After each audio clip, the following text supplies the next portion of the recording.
Gaming and BS episode 299 being recorded Monday, June 22nd, 2020.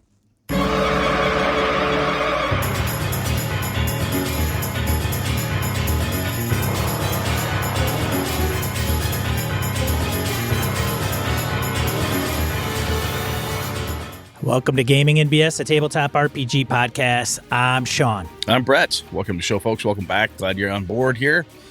Whew. Sean, did you get any gaming in this last week and weekend, man? Did you get some cool stuff in? This weekend I did not. Last time I gamed would have been Mothership on Thursday evening. Ah, very cool. So, yes, that was... was it good? Was it glorious? Fun? You know, I was hoping to maybe possibly wrap it up, but it just didn't get there. The game is too good. I've heard this.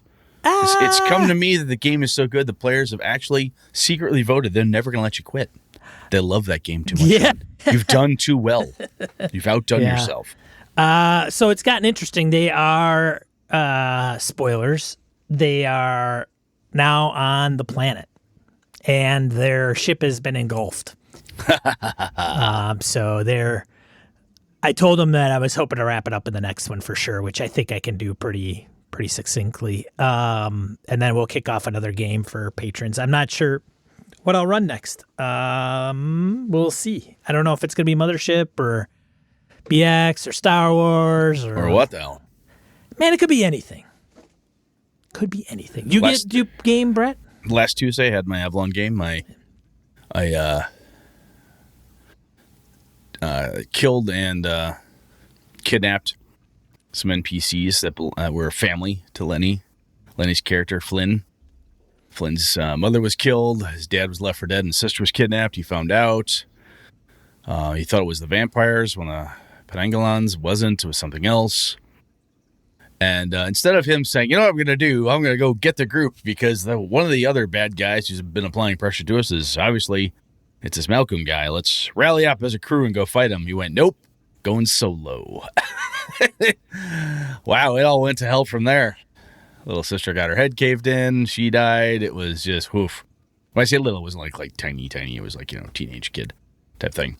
But it was like, don't come any closer. Somebody steps closer. Bad guy kills girl. Then it went even more to hell from there. It was brutal. Yeah. A lot of craziness. A lot of unplanned, the fuck is Brett gonna do now moments in that one. That was entertaining. This weekend, I got to, my buddy Nick ran a Star Wars game. He's doing D20 Star Wars. So I got to play in that. It's been a while since we'd done it. But we were able to get together and catch up where we last left off on. I'm not sure I knew it was D20. I thought it was. I thought it was D6 actually. No, he's run D6 before. I've played that as well, but he really wanted to do the D20 version because he kind of liked it. I'm like, oh, I don't know any different, dude. Go for it. So we're having fun with it. Yeah, I have fond memories of. I mean, I don't remember the system exactly, but I mean that's what we played for a long time. The Living Force campaign. It was with Jeff too. Oh, okay. Yeah. Yeah, so far pretty good. Pretty good.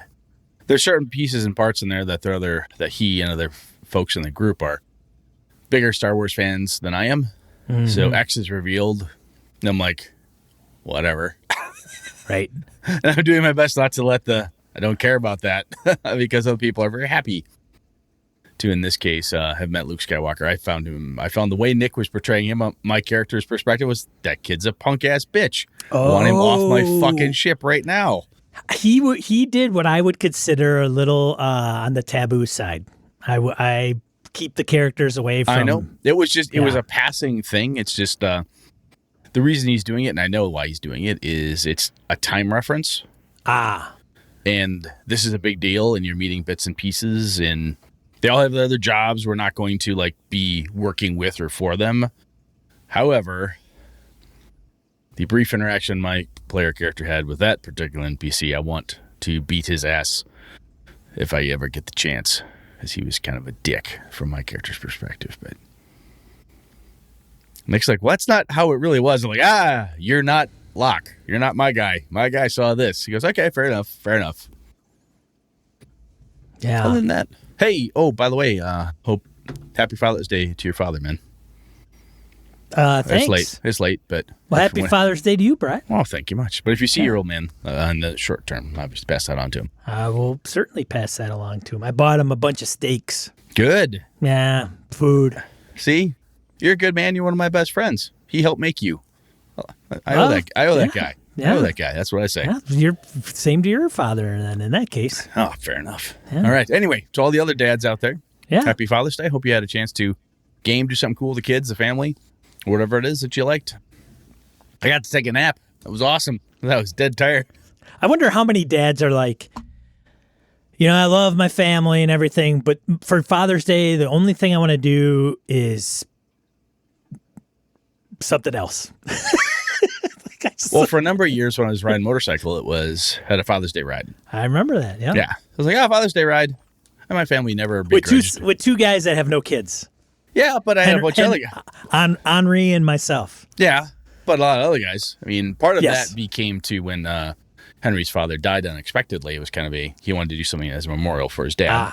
Then my buddy Chris Chitwood, you met Chitwood. I know Chris, yep. It was like a Father's Day thing for him, and it all just kind of turned into a thing there. So, Gotcha. anyway, happy Father's Day late to all the dads out there. Yes. So, enough of that stuff. Let's go on Random Encounter, man. Let's move it on.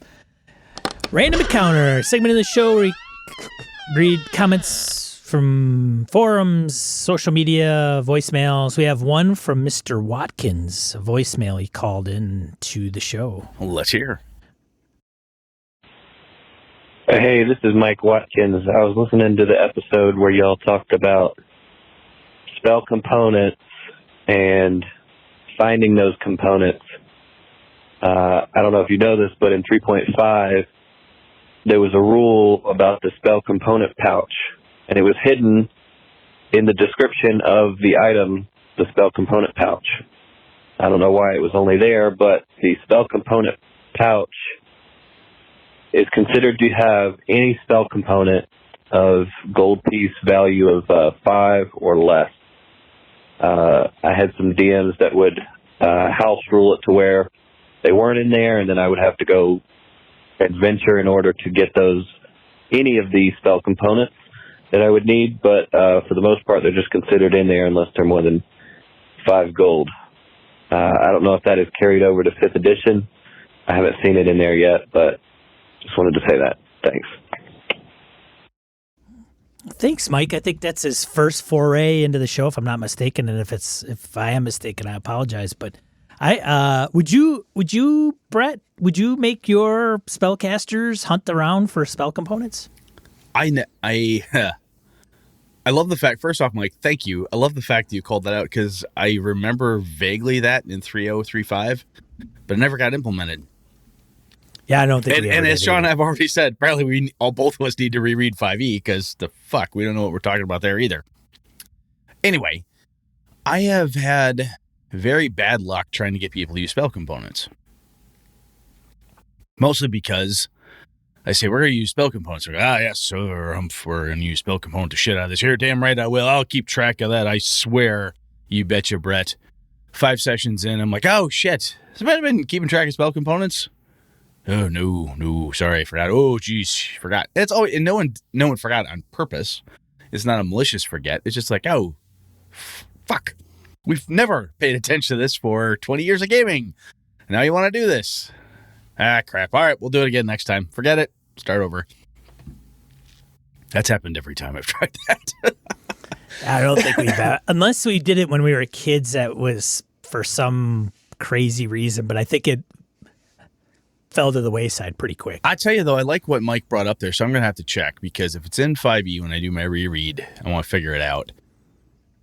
But, two, if it's not, I like the idea of, like, look, a spell component pouch costs X, and it's good for Y number of uses, and it has everything in it you need up to a certain gold piece value, which is great, because certain spells have a limit. We'll say, hey, 100 gold piece pearl, 1,000 gold piece diamond, or some equally uber expensive thing, called right out in the material component of the spell, in the spell description. So we kind of like, oh, wow, that's an expensive spell to cast. Therefore, I know Alpha's doing it a little bit in the Undermountain game we're in, Or I need pearls for my identify spells. He wants to make identify a pain in my ass, apparently. But yeah, so we only dabble in it. We don't do it hardcore. And I think I want to say that I think people playing spellcasters like, look, especially in I have, I got 20 spells. I can only cast 5. Come on, I got enough bookkeeping as it is. I don't want to do any more. It just seems every time it comes up, I haven't found a good way to do bookkeeping on it. I just think that if it says like, I don't know, a couple spider's legs, how do we know if it's more than 5 gold pieces or not? Unless it's written out I don't know. in some weird manual, right? Yeah, well, I bet you I could dig through my Dragon Magazine archive somewhere in there, Right. and it's got a list. There used to be, my buddy Eric Schaefer at one point, we toyed with it a bit back in high school, and specifically because we would find things that someone read a Dragon article, went, this item gives you a +2 on all spells that are fire-based. He'd be like, okay, write that shit down, because I don't want you I have red dragon's blood, and you're going to use that ad infinitum, forever and ever. No way, pal. How many uses of that do you have? So that's kind of as far as we got. But I think after our last discussion around resources and options and different toolings and stuff out there, I think if nothing else, it behooves me, if I want to do it, to go back and reread whatever core rule I'm going to use for the game at hand that has spells and components, to figure out how does the core rule handle it, and then determine if I want to mod it from there. But I like that. That's a good thing to know, because if that didn't translate over, that one seems like it'd be easy enough to shift over to 5e. I like that. Thanks, Mike. Good stuff, man. Yeah, thanks, Mike. You can read this one. I'll let you. Got another Mike. Mike has comments on all about the resources. Most recent one where we actually came up with different ideas on how to manage a resource-intensive role-playing game and keep a track of arrows and water and all this other stuff. So Mike says, I did not see a thread for the All About Resources Part 2, so I will share my comments here, which is on the forums. I don't know why I even read that. Brett's comment after reading Edwin's remarks and random encounter on both of you helping new game masters and players was dead on with me. So he's referring to the random encounter in that episode. Going back almost a year ago when I first contacted the podcast, in the last year, I've gone through a lot of the past episodes and all of the current ones. Thank you. Yeah. That's awesome. This is awesome. Good for you, Mike, man. Like Edwin, one of the recommendations that has been given many times in your podcast is to keep it simple. Like Edwin said, KISS. As well as it's best to focus on one thing at a time and improve than have a crappy game because you overdid it on things you did not know how to do. I have been he's been taking our advice from an episode many moons ago about playing in games to learn what you like and how to play will help you game master. I have found this to be wise counsel. To everyone listening, thank you for your comments and ideas. There are plenty of us out there that just want to start and getting to hear from you all makes this easier. It's probably a lot easier when Sean and I could read, because we both have had bad runs at reading stuff. So anyway, carry on. Also, Sean, enjoy that one wheel. They are a lot of fun. After you get your one good crash out of the way, it's smooth sailing. Just don't look up on YouTube one wheel crashes. It's not healthy. Thanks again to both of you, and looking forward to the future, Mike Hess. That is also, I would say, in Mike's words, wise counsel. Don't look up horrible things that happen while you're doing the hobby you love. Don't look that up. Don't do that. Don't scare the shit out of yourself. For folks that aren't in the know, I got a one wheel, and if you don't know what that is, it's a single go-kart wheel that's motorized that's in the middle of a board. Literally. And it's a skateboard with a big fat wheel in the middle and a motor. Yeah. And it could get up to like 18 miles an hour. Has Sean taken a digger yet? Oh, Sean has taken a couple diggers, actually. Does Sean have scars yet? I have one raspberry that's on the side of my leg. It's small, but it was potent. All right. But I took one the other day, like I was going, I just have to say this. I go along this dog park, right? The same one where my dog fell into the lake, Yeah, right? because this is the Lucky Dog Park. Why wouldn't we keep going there? And I was kind of going along, and Only they've good things happen at this dog they've got park. it mowed, right? This path Right. that kind of goes along the fence. And I'm going along, and there's these like two older guys in the dog park sitting on picnic tables, and they're like, "Hey, is that one of those one wheels?" And I'm like, "Yeah." And I turn and I go, "Yeah." And as I did that, like literally 2 seconds later, I'm like, "Foop!" Right on, down on the ground. So one of the guys comes over and is like, "Hey," and it's on the grass. So I'm just like, "Ouch!" I get up. And the guy's Like the "Here fact you said it's two older guys, which means they're probably our age. They probably are. They're not. They're probably like, are. yeah, they're probably our age Because actually. we both we've talked about this before. Off the mics. We have a terrible tendency to forget that We're old. we're both pushing 50, and then we'll see someone approximately our age and just as gray haired, bearded as we are. Oh, look at that old bastard! Like, oh, But wait, that's us. we look young. We look totally. young. That's Yeah, the thing, I mean, right? smells People are young. like, man, that guy's like probably 30. Right? Gotta be prematurely gray. That poor bastard. These guys looked older. All right, there you go. But anyways, it was just hilarious because it was like, and there's fence, right? So it's fence. It's kind of got some bushes, like the fence has got but vegetation growing up the length of the fence. The fence is probably like 4 feet high. And I could just imagine they're like, oh, look at that guy. All of a sudden, boop, he's gone, right? Just That's funny. I didn't think I could bruise my lat muscle, but Oh yeah, you can. that Now you did know. not feel good. Anyways, Sean is keeping it As safe as possible. as safe. It could get a little wobbly. I don't know. We'll see. But All anyways, Mike, thanks, and I'm glad you find all the feedback from listeners.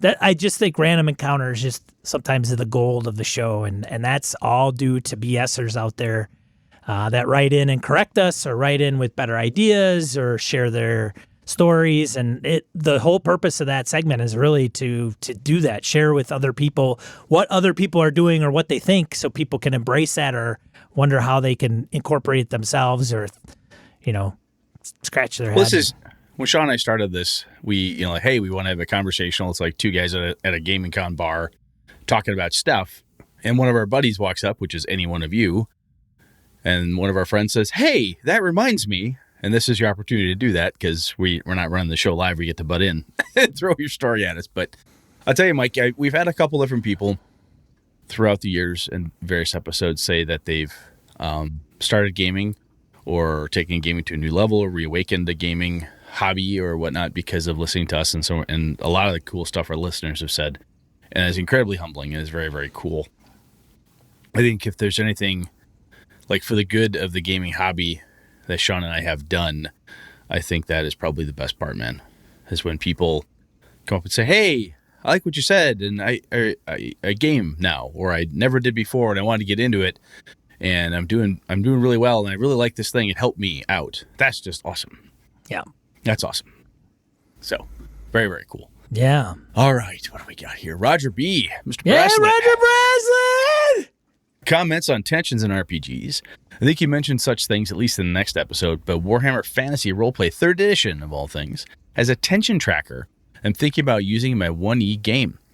Even if nothing is said about mounting tension, watching the tracker tick up and not necessarily know why can cause a little anxiety.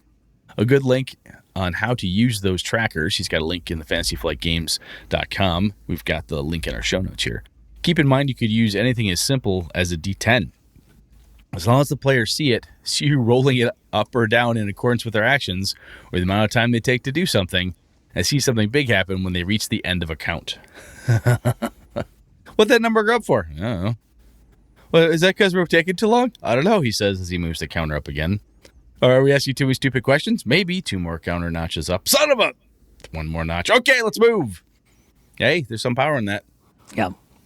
For sure. I like that. And those cool things, like those trackers, Roger's saying moving it to his 1E game. I'm assuming he means 1st edition Warhammer Fantasy game because he's a big Warhammer guy. But that feels like, I have to check that link out, Roger, because that feels like the type of mechanic that could slot anywhere, even if you don't have such a tracker in mechanic game of choice for you and your group. You're like, ooh, I like that thing. And if you're able to take some of those mechanical ideas and crunch them in there, that's pretty slick. Thanks, man. That's good stuff. Yeah, thanks, patron Roger B. Yes. Phil comments on tension and his mothership game. Yeah, baby. Sean making converts. Let's hear it. Let's hear it. Last night I ramped up the pressure in my mothership campaign. Threw the kitchen sink at them as they battled transgenic reptilian humanoids and crazed androids devoted to their AI computer god, which had locked them into the derelict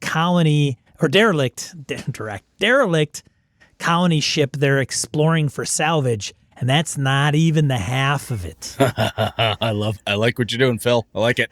Everyone is stressed right now. They're hitting stim packs trying to bring themselves down. One of the players experienced the panic check and failed. Led to a psychotic episode where they attacked another PC with what is it? A vibachete? A vibachete. Vibachete. Instead of, it's like a vibro knife, but a machete. Yeah, vibachete. Yes. Things are spiraling out of control for the group. The best part is the tension created by the game mechanics is causing them to make hasty choices in game that will lead to further consequences down the road. It is glorious. I haven't had this much fun running an RPG in a long time, and the best part is the players are loving every minute of it. The level of excitement they express after every session is awesome. Yeah, slick. Baby. That's very cool, Phil. Yeah, I'm glad to Phil. hear that. Glad to hear that. It's awesome. It's really awesome when you're the warden in Mothership as the game master, and you're doing that, and the players like it. Like, even though they're getting like maybe what they would consider quote unquote screwed over, at least they're enjoying. If you're doing chaos. if you're doing that right, we always say this. If are y'all having fun? Cool, you're doing it right. And when you're applying this type of pressure, as we've talked about, we had 2 episodes on that. But when you're talking about it, why is it fun? Oh my God, this could be crazy. And if your players aren't like, you motherfucker, and then they're waiting by your car with a tire iron, and you find your bicycle tires have holes in them, and they stop returning your phone calls, okay, you're doing it right. I mean, there's extreme examples, of course, right? But if you do something and the players aren't having fun, they're like, oh my God, Jesus Christ. And they're just not there. But man, when they proactively come out of the woodwork and say, that was awesome. Oh my God, we're getting our asses kicked. And I love every minute of it. That's pretty cool. Believe it or not, that's one of the things in Call of Cthulhu, if you're doing that right, at least in Brett's book, that people come back to Call of Cthulhu and say, why would you keep doing that? It's this, you're going to go crazy and die. And I know it's the same thing. Monster Hearts. Our buddy Cthulhu has run Monster Hearts many times. So lots of people love Monster Hearts.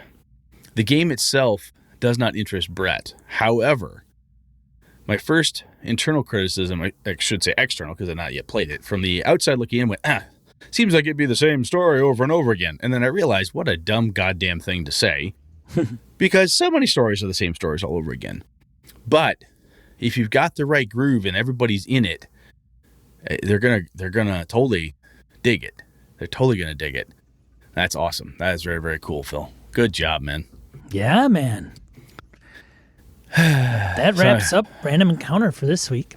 Yeah, I wonder how many extra copies of Mothership have been purchased just by people listening to us. You're welcome, Sean McCoy. Even if it's 4 people, that's pretty cool. I still got to buy my copy. That's what I got to do. I'm a little nervous that it's not like it's still in production. Essentially, I mean the game itself is literally like, I think they even label it the player's guide. Yeah, and so it's they're still working on it.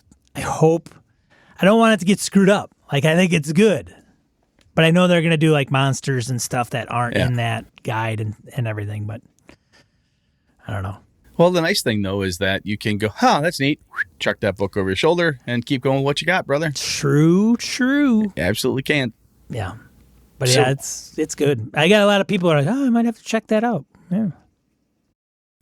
Sometimes, especially, man, those cheaper games like it, when you go out there and drive through, you're hunting around for something, you find it, go, you heard about that Mothership? How much is that thing? Holy shit, that's cheap.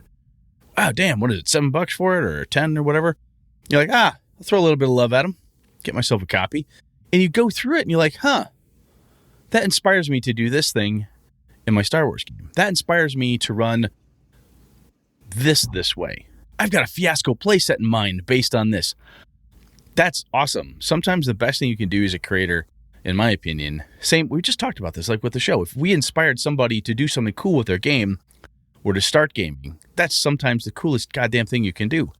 And that's why when you told me, wow, I really like this, like, that's high praise, because you and I have read a shit ton of games over the decades, and sometimes like, meh, don't care, toss that to the side, put that over there. But that's cool, man. This is awesome.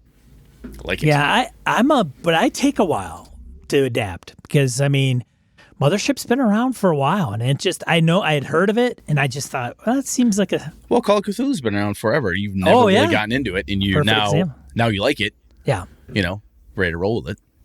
that is true. Like, yeah, I can say that there are. It took me a while. You know what it is? I think it's like music or something. Like I heard it a long time ago, never really got into it, and then all of a sudden, I don't know if I'm just now all of a and sudden you like crusty. Creedence Clearwater Revival, and you don't know why, Yeah, because you heard it through the grapevine at one point. right. Yeah. He. Someone put a spell on you down on the corner. Har. Har. Anyway, I think that's enough of that crap. Let's go on. Yeah, let's get in the main topic. Main topic.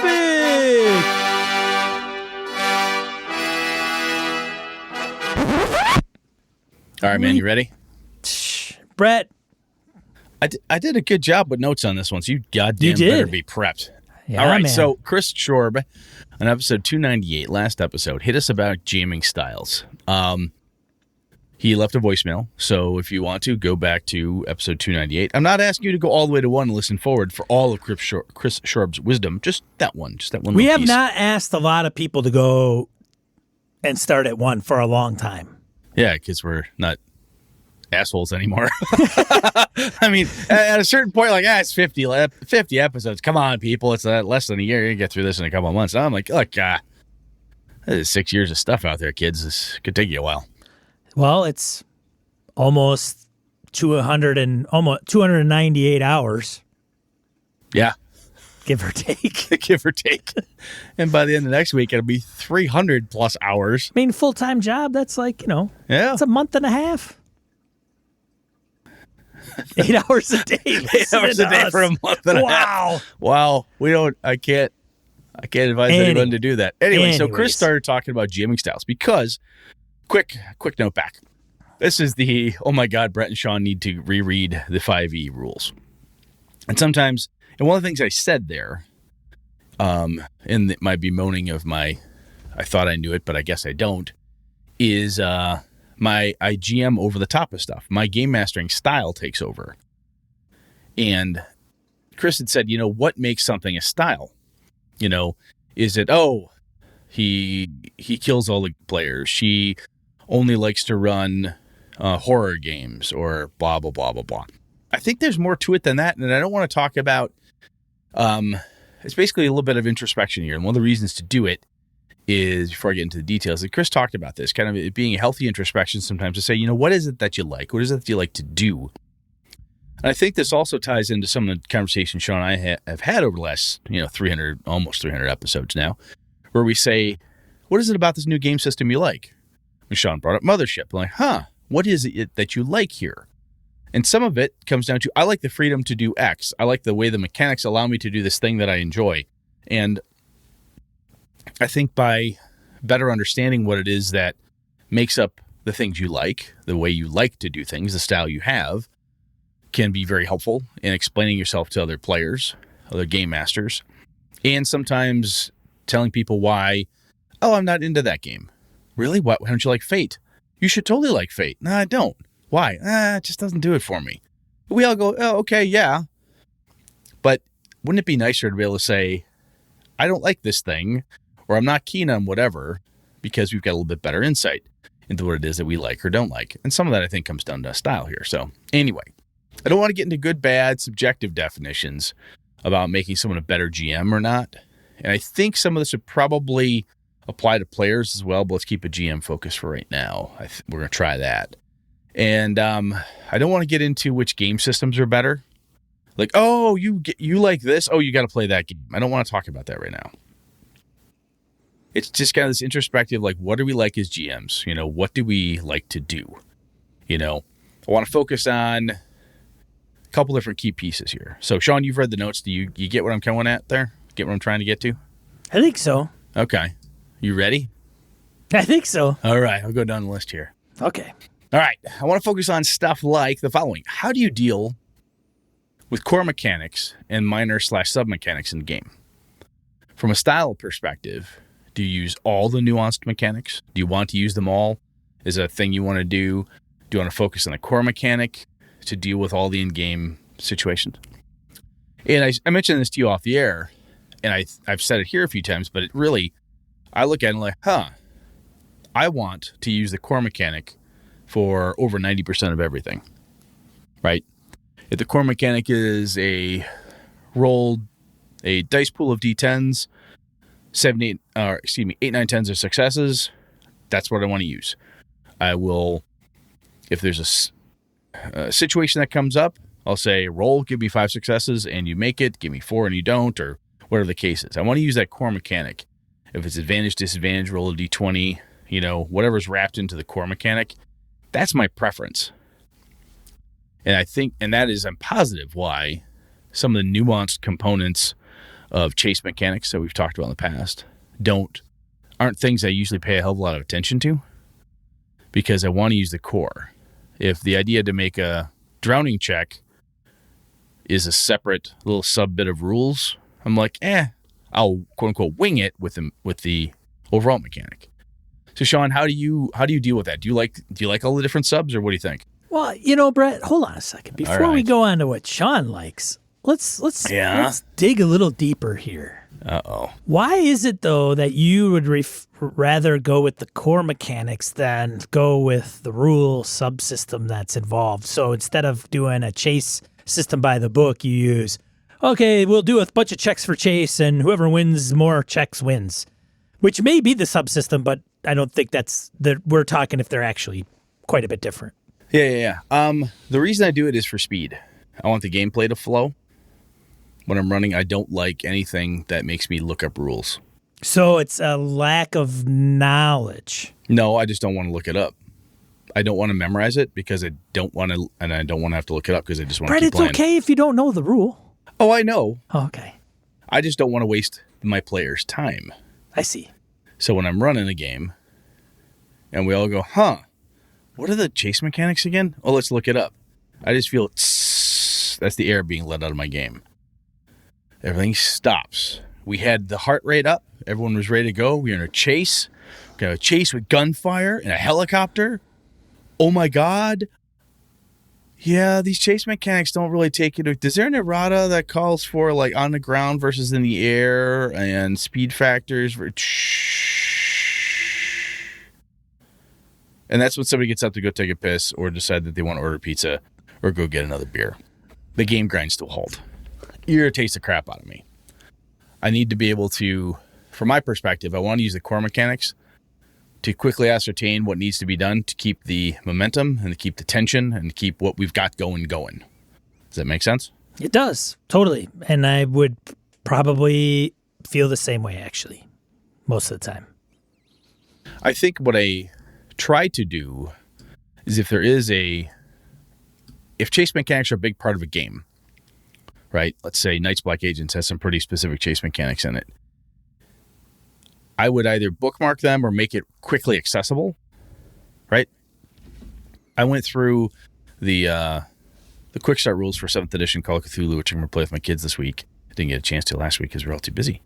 But anyway, I read and reread to make sure I understood exactly how to push a roll, bonus dice, negative dice, luck, how exactly does this work? And I know it's my first time playing it, so I'm going to look it up. And it's the quick start rules are really tight. There's not a lot of extra fluff. You don't have to look at page 2, page 3. It's all in like one place. That's it. So I feel pretty confident we can get through that quickly together because we're all learning.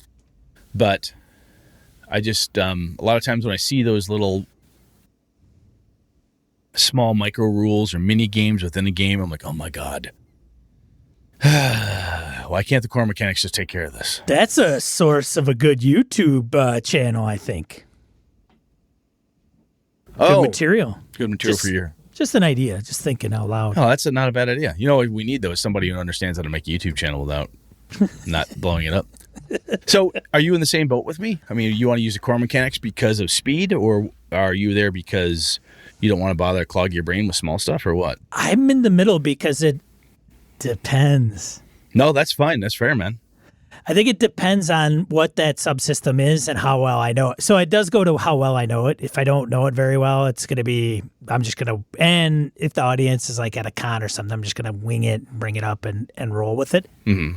On the other hand, if it's a system that's like got a really cool mechanic and I've actually learned it a little bit and I can futz through it, then I will run it as it's close to written as possible. But it's I agree. So yes, if I'm on the fence where it's like, oh, this thing is such clunkiness and it's not going to work and I don't want to spend 20 minutes dealing with it, then yeah, I would probably take whatever the core mechanic is and manipulate it to some degree where it works. And sometimes with the minor sub mechanics or mini game or however you want to describe it, it may be a thing that I like. I think that's in there. I don't have time to look that up. Right. It's not like the drowning rules, which we all happen to know off the top of our head. It's not the chase mechanics. It's the, chase between a car, a speedboat, and an airplane. If there's a sub for dealing with that, I'm like, fuck it. Let's just move on. But overall, it sounds like I think we're in a similar boat where the core mechanic, the stuff that's referenced all the time within the game, at least in the games we're running, we're going to leverage those. And you want to do it for the same reason I do, Sean? Just for speed of play. You don't want to let the air out of the game, keep it moving. Yeah, it's so funny. Like a chase should be something suspenseful and it's action oriented. Like that's a chase. Like James Bond's running on the roof. He's going to jump down onto the car. The car's trying to get away from him. Then he gets, he misses the car, gets up, throws somebody off a motorcycle. And then you role play that and it's like, brr, brr, hold on a second. I'll tell you, man, you've been to cons. I've been to cons. I've gamed with lots of different groups over my time. And there are folks out there who like to game and say, okay, let's look that up. Okay, good. We figured that out. Roll that. Okay, cool. You win the chase by 2 meters. Okay, cool. Next. And they are happy as clams sure. to do that. And if that's your jam, that's your jam. Right. But again, in the answer of style, what do Brett and Sean, from a style perspective, the letting the air out of the game, want to keep it moving, keep the role playing, keep the tension stuff, and therefore the bigger mechanics, not the itty bitty teeny weeny nuancy stuff. We're going to move that around. Okay. So here's one for you. Do you allow power spells, etc., to be used creatively? Perhaps in a way that's not fully supported or designed in the rules text. For instance, there are some people, I remember there was a Monty Cook article in a Kobold magazine a while back where he talked about how he was huge ancient red dragon in a D&D game. This player smiles wickedly and casts water breathing on the dragon, and because that means they can't breathe air anymore, they asphyxiate and die. There's no saving throw. And Monty Cook said, no. Right? Because that's not the intent of the spell, blah, blah, blah. I don't want to get into that whole argument. But that type of creativity happens where somebody goes, the spell is supposed to do X, but could I do it as 1? Could I do this? Could I tweak it a little bit to allow something? Do you allow that type, or that my power is flight? So if I use flight in this other bizarre way, if I spin a circle really fast, can I get centrifugal force going so I can chuck this rock with this super speed of my flight? Can I do that to even jack it up even further because centrifugal force is fast with the spin? Can I do that?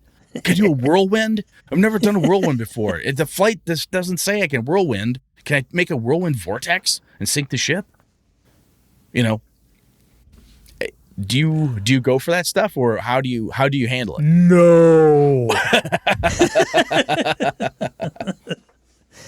I really try to give the players some latitude in being creative. It's, I don't know if did I talk about the room in the spoilers, Tomb of Annihilation with the undead minotaurs and all that stuff? No, different room. Different room, okay. Room fills up with liquid. Oh yeah. Did I tell you about this? Yes, I don't know if we said it on the air though. I don't know if we said it in a podcast. I think we have. I don't know. Doesn't Anyways, Yeah, so I play with Jason, great guy, but he's like, okay, if it's filling up with liquid, I'm going to turn into like gaseous form and slide into the room because there must be a crack. Because if there's no crack and it fills up with liquid, where does all the oxygen in the room go? Yeah, blow the walls out. Right. Yeah. Right. Because and it makes sense. There's a physics discussion here to be had. Yes. Right. Even though in the module it's like it's sealed, it's solid. And I think I conveyed that to him. Like it's sealed, it's solid. There is no crack for you to enter. There just isn't. Well, that doesn't make any sense. Well, okay. Now, for him, he doesn't know. He just assumes that the room is solid stone all the way, 4 walls, ceiling. Everything is solid. So that if the liquid is pouring into it, that's a problem. But he doesn't understand that there's another outlet somewhere, right? Yeah. Okay. But it's some of those things where it's like, do I want to sit here and explain stuff that the players may not know and are not privy to, or do you just put the hammer down? And so sometimes I'm kind of like, well, I really want to give these guys some latitude with coming up and thinking of certain ways to use things or utilize things, whatever. But sometimes I've gamed with Jeff for almost 40 years on and off. It's that guy pulls more shit out of his ass, and I got to keep him in check because otherwise he's like, and it does no. It's like the rule of cool only goes so far. I don't actually mind the rule of cool, but you've got a limit on it. Well, sometimes it's not even cool. Like I'm gonna do the whirlwind thing, and I'm gonna blah blah blah. It's more of a. It'd be like Jeff. This is classic Jeff. Ready? Yeah. All right, my turn. Yep, it's your turn, Jeff. Okay. All right, Sean. What I'm gonna do is I'm gonna cast shield on myself. That's a bonus action, and then I'm going to cast smite, and then I'm gonna cast holy weapon, and then I'm gonna run across. Like, how far is he? Like he's 120 feet across the room. All right, 120 feet. So then I could try to get there, right? Because then I've got this. Then I've got this, right? I've got this ring, and he'll show me like the card, or he'll show me his character sheet and be like, "You're right here, Sean."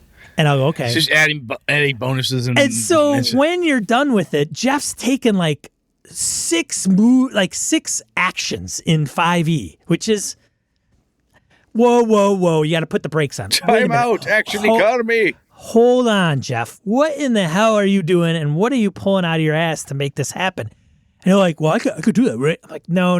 I'll let you get away with this, and that, but not that rest of that bullshit you're coming with. And he'll go, oh, well, okay, that sounds fair. And then we kind of roll with it. See, that's kind of cool, though. That's somebody who's got a story, a theme, an idea, a cool thing. Like, I want to try to do all this crap. You're like, you can't do all that crap. Okay. Right, so but cool would be like, oh, he's all about the cool, but he's like, I want to run. He's like in the he's in Indiana Jones. And I get it. Yeah, and the Lost Ark, and he's like in the tomb, and he gets the idol, and he's running, and he jumps and gets the whip, and then he runs some more, and then he trips, and then there's a boulder, and he does that all at once. Yeah. I'm like, no. No camera angle change. It's just one big move. No. Yeah. I could do all that, right? No, you can't. Yeah, no. So I think you and I are similar in this regard as well, as there is, I don't mind it.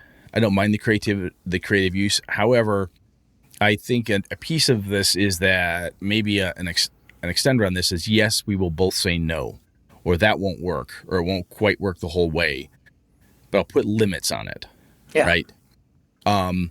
A lot of times, what's interesting is, somebody in my group will say, well, this is how the spell works. I'm like, did you read the spell? Yeah. No, you read the first paragraph. Read the next 2 paragraphs of the spell description, right? Read the whole damn thing, and then tell me if it allows you to do what you want it to do. Well, it doesn't specifically say it's allowed to do X. I have found that the creative use, I can get more mileage out of it when my players want to use a theater of the mind game, because we're not being very tactical and each square doesn't count. If I'm playing a tactical game, I tend to be, how's it written? That's how it works. Because everything else is, that's how it's written. That's how it works. I get 5-foot movement here, 6 foot there, 10 foot here. I get to do this thing, action, economy, blah, blah, blah, blah, blah. If I'm running a theater of the mind game, and we've been approximating distances and approximating movements and, visualizing only, I can be a little more flexible, which is how I like to run in my Avalon games. But even then, sometimes somebody will I want to do 52 things and then jump on the bad guy. I'll let you can't do all of it.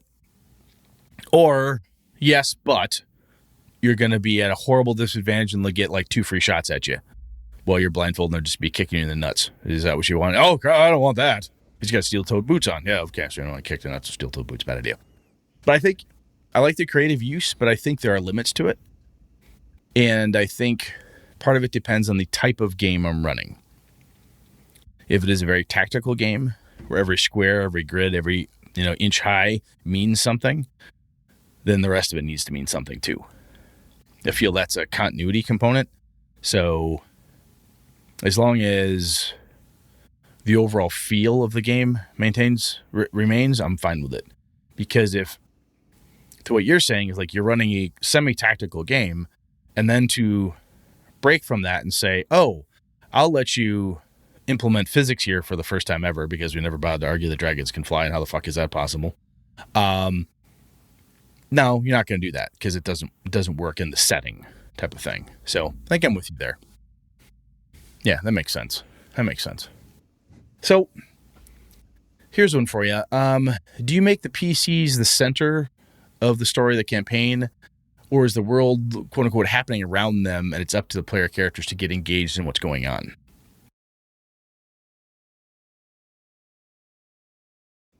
I'm not a big fan of they are the center of the world. Okay. I would much rather them be a group of characters. And, of course, it depends on the game and the campaign that I want to run. But I would just what you're stylistically speaking, you're leaning one way right out of the gate. Yeah. I would much more rather them be kind of a group, and then they are thrust into situations that become bigger, that they may realize as things progress. But they need to engage the world versus the world is built for them. You know what I'm saying? Yes. So if I were to sit there in the Tomb of Annihilation and choose not to engage in story hooks and so on and so forth, actively not engaging because it doesn't fit my character's background story or something along those lines, you'd be like, okay, well, you're going to have nothing to fucking do for the next 4 hours while the rest of us are playing D&D. Is that kind of your perspective? It is, and I think many players, a majority, I would say 90 to 99% of players aren't that person. They're not the one that says, well, I don't know what I would be doing here. You haven't met those people yet, dude? I have, but they're very rare because that's the way I position it. It's like, hey, this is the deal. I'm going to run Tomb of Annihilation. I'm going to, hey, Jeff and the gang, we're wrapping up Tomb of Annihilation.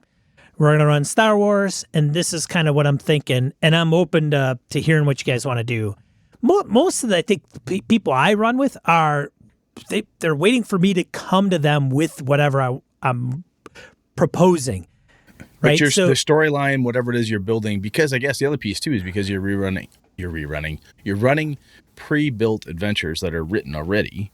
Yes. So typically part of it is like, hey, grab onto this and go because we're playing, Ram of the Frost Maiden. We're playing this. This is what you're going to get in for. So you're there to do the thing, as opposed to when I'm running my Avalon games. If I'm running a campaign, I have people make characters within certain parameters, and then stuff happens, and but at the end of the day, the PCs are the absolute center. Things are happening around them, right? Shit's going on or whatever, but the PCs are the ones that kick things into gear. And I mine the PCs' backstories for plot hooks and ideas. And when Nick says, I want to figure out how to become a paladin in Avalon, I'm like, all right, this is going to be a long, arduous road. I give him plenty of opportunity to run off, have his little side mission, do that thing, get back over here. I ask Lenny about his family. I go endanger his whole family, find out about this person's background, so on and so forth. So I'm mining that shit as ways to apply pressure and so forth. The PC-centric approach is kind of like the world is revolving around them, yes, but wherever they go is where the revolution's occurring, right? They're like the eye of that storm of activity. That's my preference. See, so you would be in the camp of backgrounds up front, not during play. Not necessarily. We do it both ways. Some people like, I have this background, and some people like, I really don't know. I'm like, okay, we'll figure it out. Then at key moments where I'm like, okay, I need something for JR to do. JR, is your mother alive? No. How'd she die? Cool, thank you. Next. And I'll come back around, whack, and then the dead mom issue comes up again. Turns out she was murdered. There's an entire investigation into it. It's been 10 years. Oh my God, this man actually murdered my mother. What do I do with it? Because he's now my best friend. Oh my God. I drag that out. I think that it's easier for me to do because I'm rolling my own, right? Yep. And I think a little bit tougher otherwise, perhaps, at least keeping things on track in a pre-written adventure set to follow any kind of line, any kind of track or pathway. It would take a lot more work, but that's also what my group likes. And that's just how that's how I ran Vampire back in the old days, where I cut my teeth figuring out a lot of my GMing style. But when I thought about this question, I'm like, you know what? I really lean towards the PCs are the center of the world. The rest of the world moves around them, but they're the eye of the storm that travels around. You know, there's a hurricane. They're in the middle of the hurricane, and they just kind of go. If they wander too far off, then they get swept up in the rest of the crazy. But otherwise, they're pretty much the center of it. Huh. Interesting. I think I'd like to try the other way, honestly. Where they don't have a background? Well, or if they have one, it's that the world is happening, right? Where they need to engage with the world. Well, that is, yes, you can do that. Well, like if you choose not to there's 3 plot hooks for you. If you choose not to engage with any of them, your character does nothing because you're a moron. Well, that's the trick, right? That's like having an open world that's too open, and none of the characters know each other, and they're okay. How do you bring them all together? Why are they there? What's their motivation? And that's what one are of they the going to reasons latch why onto? I put the characters at the center of the story from a style perspective. I like to do that because then once I have that and I understand enough of those bits and pieces, JR's dead mom, come to find out, was killed by this person who is also known by this other player, by Nick's character, and Nick knows that guy lives in this other neighborhood. So, hey, guess what? I get to move them to this other neighborhood, which is where I want them to go anyway. So by using events and things that are directly impacting the characters as their background, their own personal side story, downtime event, or whatever it is, they have reasons to go places other than I'm just following the plot hooks. And it might be just the way I've raised myself, but I'm like, if I give them a motivation to go to White Plume Mountain, they're going to go. If I do this right, they're going to go. And they won't even feel like I drug them there. They won't feel like you're standing outside of White Plume Mountain. The king has ordered you to do blah, blah, blah. They're like, of course we're at White Plume Mountain, because that's the last session. We decided we're fucking going there. We even told the king to stuff his reward. We're going to do this one for free because it's that important to us. You know? It takes time, though. But I like spending that time. That's where I lean stylistically. Good there? Yeah. All right. Do you allow for player narration description before the die roll, or do you tell them to roll first and then narrate the results after? Well, I'll leave that up to the player. Some players will be like, okay, this is what I'm going to do, Sean. Jeff's going to jump over the table, swing on the chandelier. Nah. Okay, Jeff, give me a roll. A 1. Wah, wah. But you don't, so think about it this way too. Do you take the Jeff out. If you have your style perspective, do you call for a roll and then narrate what happens afterwards? You say, Brett, give me a perception check. Give me a sneak check. Or you're going down the hall being sneaky? Give me a sneak check. Or do you ask me to tell you what I'm doing before you ask me to roll? Most of the times I'm looking for clarification because I try not to run into that's not what I said. That's not what I meant. So by clarifying, if they're at the end of the hall and they're like, okay, I'm going to go down the hall. And I say, okay, are you just going to walk down the hall? Are you going to go down the right side, left side, center? You're coaxing narration out of them. Yeah, I'm going to coax that out of them. And sometimes it doesn't matter. Like I just do it so that they think it's relative. Yeah. Relevant. Why do I always keep interchanging those words? Yes. Interacting, interchanging those words. Sean's hooked on a word a day. He's just got a brand new thesaurus. He's going to keep using it. I got this thesaurus. It doesn't apply, but by God. Anyway. But I want to do that so that when it does matter, they're not tipped off that I only ask when it does matter. So if I say, oh, that means something's going on. All right, Sean. And then they put their gaming caps on and they're like, all right. I sneak down the left side, hitting every other square. Yeah, exactly. Right. Okay, sure. That's fine. I have found stylistically what I like to do is I start off saying, okay, what are you up to? All right, cool. So let's all right, so you're going to head down the hallway. Am I right to assume that I'm coaxing this out of them? And I do it all the time because I used to do it solely so that way they wouldn't know when it mattered. But now I do it because I wanted to get my group trained to always do that. So now we do it by habit. My home group, God. That is. I don't think there's any habits that are built in my group. It's not right or wrong, but I find that even at a convention game, someone goes, yeah, I want to sneak down the hall.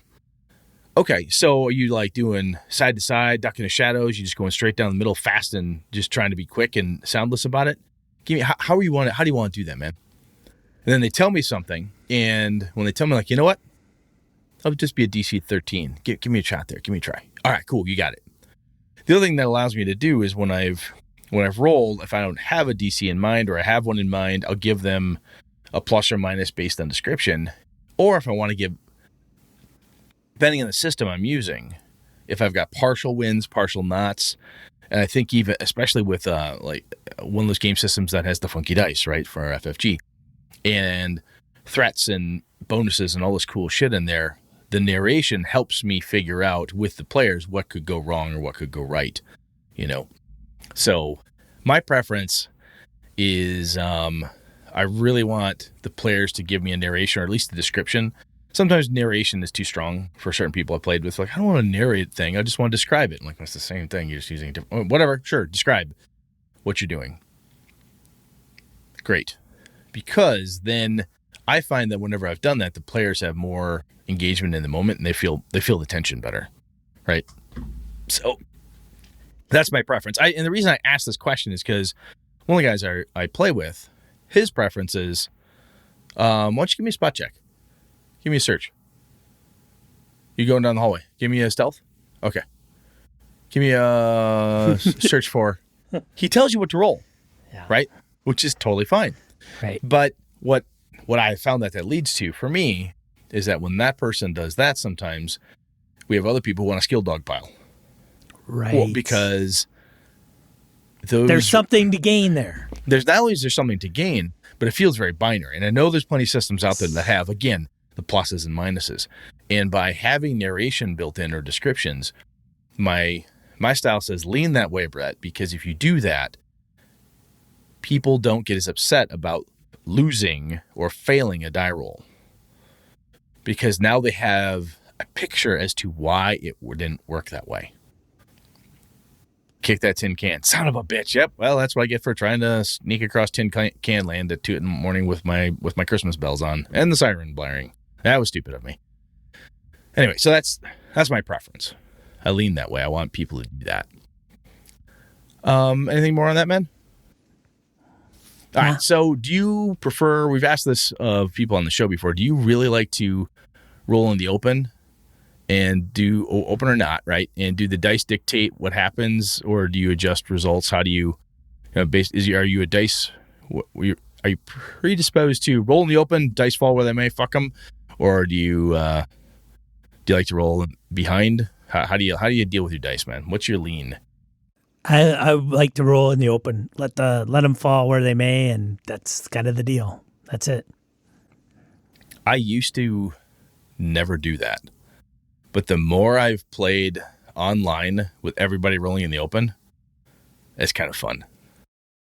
I don't know, if you don't want the dice to be able to sway something one way or the other, then don't have them roll dice, or I won't roll dice. I will just dictate. Give it to them. Just dictate it. Like this, yeah. Say yes, say no. It's a 10-foot cavern. You're going to jump across. Yep.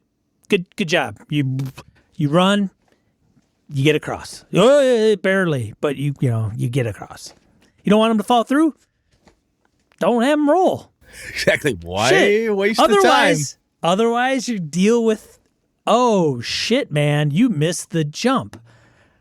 You fall all the way down 100 feet into a cavern and die. You can do the multiple fail states thing. Matt Colville has a video on that, and I've done it before too. You miss the jump, and then you give me another roll. Oh, you grab hold of something. Yeah. But there's a limit sometimes. I hear that advice. I'm like, yeah, that's kind of cool. But how many do-overs do you get? Right. So, yeah, I think my lean stylistically is not to roll in the open. However, I'm starting to stylistically, as a game master, go the other way because I'm seeing it's fun. I'm having more fun with it. Man, part of the argument, and I used to be like that too, Brett, but the part of the argument that I came to just switching is I don't want the players to think I'm dictating shit. Hey, you've got agency. You want to do something? Great. You think you're good at it? Awesome. You think you're going to, stretch it a little bit? Fine. Let the dice determine whether you are going to let the dice of fate. And if you got a +5, your fate's probably pretty good. Your odds are probably pretty decent. But at the same time, there's probably a chance of failure. So I'm going to allow you to roll the dice, or I will roll the dice, and we'll see what happens. That kind of leads back to our pressure discussions we've been having too, right? Where I, as the game master, get to quote unquote fudge the setting or do something or cause something to happen. I can do anything I want. Any game master can. Generally speaking, players can too. But excuse me, I get to say, hey, the alien pops around the corner. That hand is bloody. There's two dead guys. There's a snowblower covered in, whatever. You can do that stuff because that's in your power to describe and add tension and change the flow and the feel of the event. Man, you don't even need dice for that shit, right? I removed the entire contents of a room in an adventure. They were there. There were androids. There were dead people. There was blood. But you didn't roll dice for that, right? You didn't need to roll dice for that. Shit hit the fan. And then I'm like, I don't know if I want that in there, or whatever reason I came up with, they left, they came back, all of it was gone. Son of a bitch. Nice. That's it. Okay. Yeah. No search check, nothing. Like, no perception. You walk in the room and everything is gone. I think that's where one of the reasons why I'm starting to lean more towards rolling the open now stylistically is because I'm realizing the things that I really want to control, like as a game master, tone, feel, pacing, control, or influence, better word than control here, is not necessarily combat. Not necessarily that you want to do something crazy? Sure, give it a shot, kid. I don't necessarily want to influence that, control that. The player's already decided that they want to do the thing. They've already decided to engage the Penanggalan vampires and attack them. Hey, they chose that, right? However, when I want to ratchet up the pressure and have somebody following them or sneaking past, or I like that. So that actually leads into my next one, dude, is do you do there's always a chance as in, just assign a difficulty class and let them roll no matter what? Or do you say no? Like it's not possible? It depends on it. It depends on how crazy their rule of cool. How crazy is it? Does it somewhat make sense in the context of the situation? I say the context of the situation, people, because you could have the exact same thing the player is trying to do in two different encounters, but the encounters are different. In one encounter, you're like, yes, absolutely, you can attempt to do that, and it's awesome. Roll. And if they get a DC, great. In the other encounter, it's like, no, and this is why that is not going to be feasible. So it may be something different. So there may be inconsistencies in the game master's ruling, but I also think that there has to be context around what that is. Okay. So I used to try to lean towards the always a chance, but I don't. I just flat don't. To be honest with myself, I'd have to say I will tell people that's not possible, or I'm sorry, it doesn't work, or you can't do that. Man, I'm a human guy on Earth. I want to fly. Get in a plane. I don't want to do that. It ain't going to happen, kid. Flap your arms really fast. All right, good luck. Not going to happen. There are certain things this kind of goes to the creativity component, some of the earlier parts we had above, but I know in some game systems, I think D20 used to say, don't say no, just assign a difficulty class. Actually, I had a player quote that to me. You can't say no, I was told. You have to assign a difficulty class. It's in the book. Oh, so it's rule 0 if you want to play that game. I'm like, okay, DC 500. And you're at -20.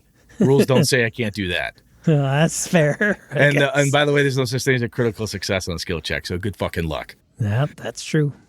Well, rule 20 should always win. It doesn't show me that in the rules. But I tend to lean towards I think where you are as well, stylistically. I'm like, look, it's not going to work, and here's why.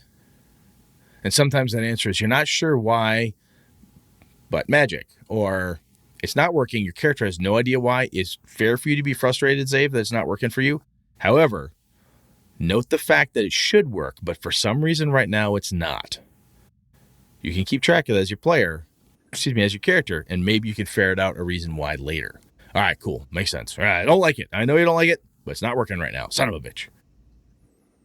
I think sometimes the no and it's not possible, it's not working. Even if someone goes, yeah, but I rolled the 20. I'm like, well, first off, I didn't ask you to roll. And second, sometimes I find that if you tell people to roll a die and then say no, it's not possible, that makes it worse. Yeah, this is one of the reasons that lend me to having you describe / narrate what you want to do before I'm calling for a die roll or any kind of randomizer or check, is because what are you trying to do? That's not going to play out, and here's why. Right? Jeff has a 52-step process for drawing the sword and backstabbing the guy. That's not going to work, Jeffrey. Here's why. You got to have that, right? So, and I have met other game masters who are, no, there's always a chance. If there's a randomizer roll, there's always a chance. And they'll always roll a die. They'll flip a coin. They'll do something. And they love that crazy swing. So, again, Sean and I, we're not right or wrong in this case. This is just a stylistic perspective. And I have met other game masters. And by God, I've played in some of their games. It is crazy, whacked out fun. There literally is always a chance. The weirdest, what I would almost hesitate to say, the stupidest shit has occurred in the games I've played. Like, holy fuck, I can't believe that. Well, that's why I like to do this, because you never know what's going to happen. Right. Like, all right, cool, man. That's your groove. But again, that's a style, and some people might hear that and go, I didn't. And they go, that sounds horrible. You're right. So, I guess to kind of wrap back on this a little bit here, because we've been going for a while, is like, I think when you're looking for rule systems and settings, kind of why bother to think about this stuff, is this helps me anyway. I have a list of sorts that I reference in my head, at least, as to, is this product something I'm going to like? When Sean and I talked about Mothership, the questions I asked you and the stuff I was gunning towards is all, does this feed Brett's style, or am I going to role play over the top of this game, right? Am I just going to GM over it? My style will squish all the shit I don't like, or is most of this in here right in line with what I like? Does that make sense? It does. I think the other piece here is that when I think it does allow for clearer communication to people. Like, look, I like to let the dice fall where they may. I want to have good descriptions. This is what I do, and so on. You can explain to your fellow GMs and your players, like, this is how I like to run the game. This is my style. This is my preference. This is what I like to do. Understanding that your style is most likely also going to change over time. As I alluded to earlier, sometimes like, maybe I should be more let the dice fall where they may kind of guy. And that's something I could do. I think that's totally fine, because I know if I was to go back and talk to high school Brett, my style is totally drastically the other way in many regards. Many, many regards. But, Sean, any other thoughts on this? Kind of at the tail end of this piece here? No, it's a good exercise, Brett. I was quite pleased with how you framed this up. I tried. I know it's not going to cover everything, right? No, there's a lot of stuff you can. But there's so many nits and little pieces you can go down. It's really hard sometimes not to say, "Oh, that reminds me of this game," or "Oh, let me tell you about this rule system really does it." But I think the more, even back when we had Jen Brinkman on to talk about DCC, the questions we talked about, the things I wanted to learn, from Ron and Christian when we talked about Savage Worlds and all of this stuff. I want to find out, am I going to like this game? And I now have a better internal communication anyway, where I could say, I don't like this game. I've read it. I think this is going to conflict heavily with my GM style. And sometimes I have that feeling when I'm reading a new game system, and most of my thoughts while reading it are, here's how I'm going to modify this so that it works for me. Right. Yeah. Wow. I just rebuilt or tweaked or changed or threw out or added in. Well, this probably isn't my jam. So anyway, I hope that wasn't too goddamn boring for folks, but I think those, and if there's other questions that you yourselves, BSers, if you folks have asked yourselves or each other, or if you've heard someone describe, if there are good questions to think about, I really do believe that this is it's a worthwhile every once in a while to say, what the hell am I like? What the hell am I like as a game master? I mean, I think we could do the same damn thing as a player. What is it that you like? But this is more along, what is it that how do you lean? How are you going to do in a given situation? It sounds like Sean and Brett are both going to try to lean on the core rules whenever possible. We'll use the smaller rule sets, the mini rules if needed, right? Sean tends to roll the dice where they may. Brett's just starting to open up to that world. My campaigns tend to be very, very, very PC-centric. Sean's are not quite the same, right? Doesn't make one right or wrong. It's just a different approach. So, I think knowing that, I look back and I can see where some of the guys I play with in my home group, Sean, might not like playing in a campaign of yours. Come on. And I can think. Come on, man. Not as much. Z, Beta, Alpha. Yeah. Lenny. Come on. Those guys would love to play with me. But it would be like, oh, this was different. Right? I think Brett's a little nervous. Oh, probably. I don't want to steal my guys. Steal his game group. But hey, Brett, we don't want to play with you. We want to play with Sean. From what you've told me about some of the folks you play with, I think someone would not like my style at all. They might try it for a bit and go, come on, what are we doing? Is there a dungeon to kick in? Or it's not like they're not. It's not a stupid group of people you're playing with, right? But I've talked to Doc and Jimmy, and I don't think Doc would really groove on a game I ran. I mean, he might do it for fun, but a campaign, I don't think he'd get into it, man. I don't know. Maybe. I just don't. And it doesn't mean I wouldn't like, hey, Doc said, fuck that, bro. I'll try anything. Let's see if this works out. I'd be happy to run for the guy. Anybody, really. But it's interesting because I've had people tell me over the years, I don't like that game master. Or I don't like their style. Or someone will come up to us at a con like, oh, who's your game master? Oh, it's so-and-so and thus and such. Oh, they run a great game. Right. Really? Why? Oh, gee, it's so much fun. really, why? Is there a thing they're doing? Are they rulings over rules all the time? Is it rule of cool? Are they like, is it crazy chaos motherfuckers just doing crazy chaos motherfucker stuff? Is it all made up and the points don't matter? Did you not roll any dice? What are you doing? Sometimes I think these conversations help, at least when I'm talking to other people, to suss out what the hell it is I'm actually trying to say. When I go, oh, you really like this person's thing. Why is that? I don't know. I did. But anyway, enough of that. If the listeners have got pointers, you thought this was helpful, useful, or a galactic waste of time, please let us know. I'd be interested in knowing, and you can comment on our forums on this episode, how your style of game mastering has changed, or even playing. Could be playing too. If you don't run and you play a lot, how has that evolved or changed, and why is what I'd be interested in. That's another kind of next step on this discussion, right? Is like, how are you here? Where did you come from? What are things that you used to do that you can't stand anymore? Or used to do and you don't do and you don't know why? I like to think that we as gamers evolve and grow. And so with that growth comes different experiences and preferences. That's how I got sore knees. I got older. Yeah. It's age and time. My shoulders acting up. Yeah. It's the mileage. Anyway, no, that's good stuff, man. So cool. Write in, let us know what you think, and we'll move on. Die roll. 2 to 4 miscellaneous points of gaming and geekery you want to bring to you. I see the first one here, and I can't believe it's true. Is it true? Sean's YouTube channel is up. How to RPG. How to RPG, man.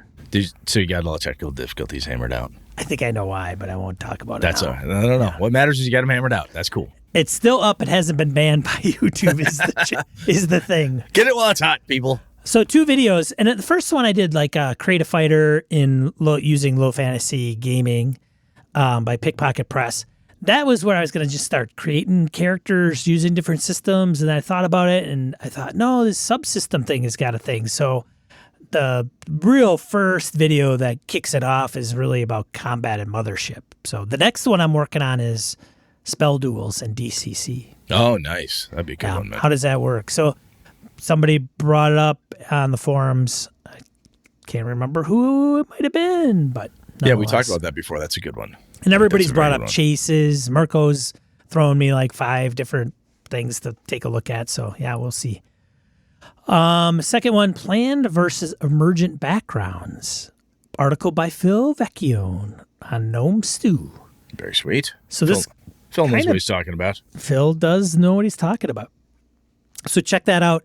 That goes back to a little bit earlier when I was kind of picking at Brett going, well, do you like people that plan their background, or do you want them to come through play? So, and then the last one, Isaac Asimov's Foundation. Do you ever read that series, Brett? I did not read the series, but I happen to have Apple TV, so I was flipping through because I have an Apple TV. So I'm going through looking at stuff. I'm like, Foundation. What if that's Asimov's? Holy shit, that's Asimov's Foundation series coming to Apple TV. So I have not read it. I never really got into Asimov. I didn't either, and I don't know why. I don't either. I kind of, at a certain point, fantasy captured me more than sci-fi did. I like sci-fi. Yeah. I do like it. I have a good time with it, but fantasy is kind of where my heart lies when it comes to that stuff. So that is coming to Apple TV in 2021, and it looks pretty interesting. And I know some sci-fi geeks are like, whoa, because I can't believe it's, and they even tout 50 years in the making. Okay. Fun. Marketing. Yeah. So hopefully, with those IPs, it's always like, God, can it live up to what you have in your brain? Well, that's the other piece. It's like the Lord of the Rings movies. I know plenty of people who hate them. Yeah. Other people love them. It's all like anything else. Oh, they took this thing. Yep. And they ruined it. Oh, this movie was terrible. Oh, they destroyed this character or whatever it is. Oh, my God. So it'll be interesting. Yeah.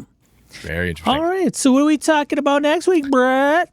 Next week, Number 300. We're talking about PCs and NPC reliance. A couple of our listeners were talking about this in the forums around Some of the PCs just always leaning on the NPCs for advice, info, direction, and so on. We're going to dig into that a little bit, see where we go. So that'd be next.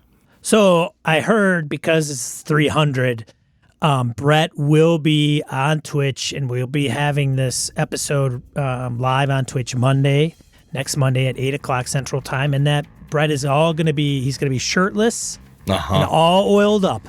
Yeah, yes. And in like a Spartan outfit. No, nobody needs to see that.